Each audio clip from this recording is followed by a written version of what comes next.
Yes, Madam President, we were here last week when I addressed the floor on this very issue that I want to talk about again because it is so absolutely critical to the world's security and our security, because violence is continuing to rage in Israel. We continue to hear the horrific and heartbreaking stories of Hamas's vicious attack on innocent Israeli civilians and families.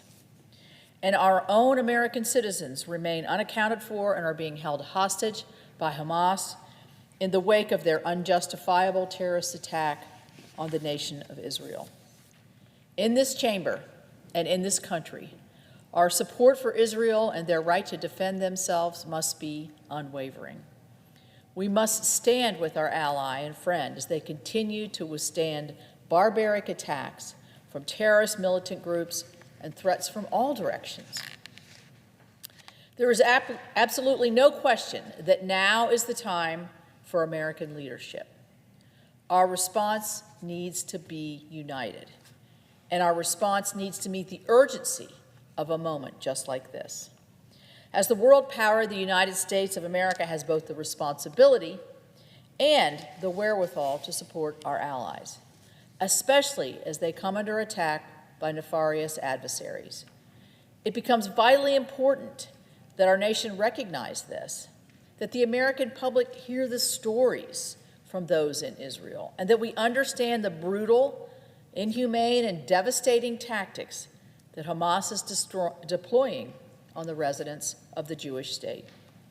Last week, I had the opportunity to speak with two American families who have members who are being held hostage in Gaza by the terrorist organization Hamas.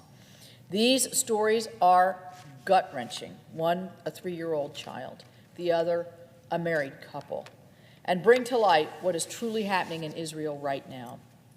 Elderly families were ripped from their homes, children taken from their parents, family members executed in front of their loved ones.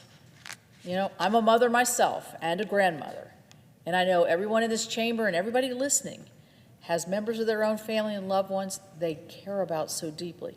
So can we really imagine what that feels like?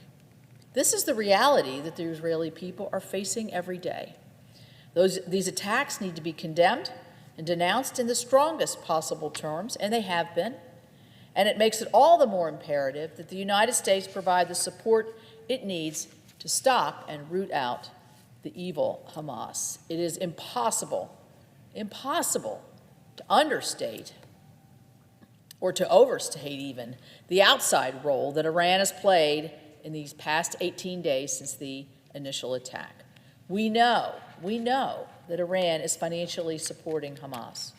We know in the strongest terms that Iran has helped reinforce Hamas's military strengths and capabilities and training. We know that Iran is backing Hezbollah to the north in Lebanon, who stands at the ready to open a second front of this war along the Israel-Lebanon border. We know that the Iranian-backed militias are responsible for the recent attacks on U.S. personnel stationed in the Middle East. And we know that Iran harbors deep resentment and hatred for our own United States and our ally Israel. Make no mistake, Iran is an evil empire, and they must be held accountable for these attacks as well. Sanctions need to be opposed and enforced on this regime and all others that are complicit in the illicit Iranian oil trade, which funds terror and aggression in the Middle East. The unmistakable anti-American hatred from Iran and its allies creates greater questions regarding our own national security. It highlights the importance of our investments in our own homeland security and national defense. We are at a very difficult juncture right now, and the security of America and the defense of our allies should remain our first priority. In addition to the terrorist attacks in Israel, there is a large-scale ground war in Europe perpetrated by Russia, the likes of which we have not seen since World War II. China continues to increase their posture and presence towards Taiwan. And our southern border is totally porous. It remains under siege. 2.48 million illegal immigrants came across our border in fiscal year 2023, a new record, a new record. Just last month, we set another new record, over 269,000 encounters at the southern border. And then, not to mention, but 169 of these encounters were people on our terror watch list, which is more than the last 6 fiscal years all tied together. So what does that tell you? We're not sheltered from terrorism. We can't think that what we see going on in the Middle East can't come here. We know it's been on our shores before, and there's no reason it can't come back unless we do something where we make intentional investments. So now is the time to make those investments into our national security across the board. Support for Israel, Ukraine, the Indo-Pacific, and our southern border is paramount and will serve to directly invest back into our own country and our own defense.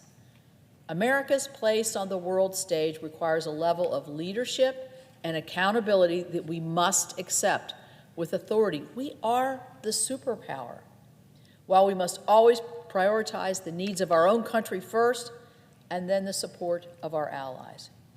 The good news is that when we are supporting in defense of our allies, we are also investing in the deterrence of, and also supporting our own security and deterrence. I am supportive of providing supplemental funding towards our defense capabilities, our southern border, Israel, Ukraine, and Indo-Pacific allies, because it's in the best interest of our country, our citizens, our neighbors. But I say, in the strongest terms, I mentioned southern border, but this must be front and center of any kind of supplemental that comes forward. The Senate will have its say on the supplemental. The President has put his proposal before us. I would venture to say that will drastically change. The buckets may not change so much, but certainly the areas of influence will. And we will have a bill that creates and reflects our own thoughts on what we think. We need to craft a response to the attacks on Israel and other national security emergencies of this time. I believe the Biden administration has been defined by its shakiness. The Senate needs to be defined by its strength and make certain that our country is ready and able to act. There is no doubt that the United States is currently being tested by our adversaries, but we must make certain that we don't respond with weakness. By working together, and I think we will and can, I'm confident in our ability to lead. We must meet this moment, as our nation has done in times of trials before. That is what will define this body and will move our country forward. With that, Madam President, I yield the floor.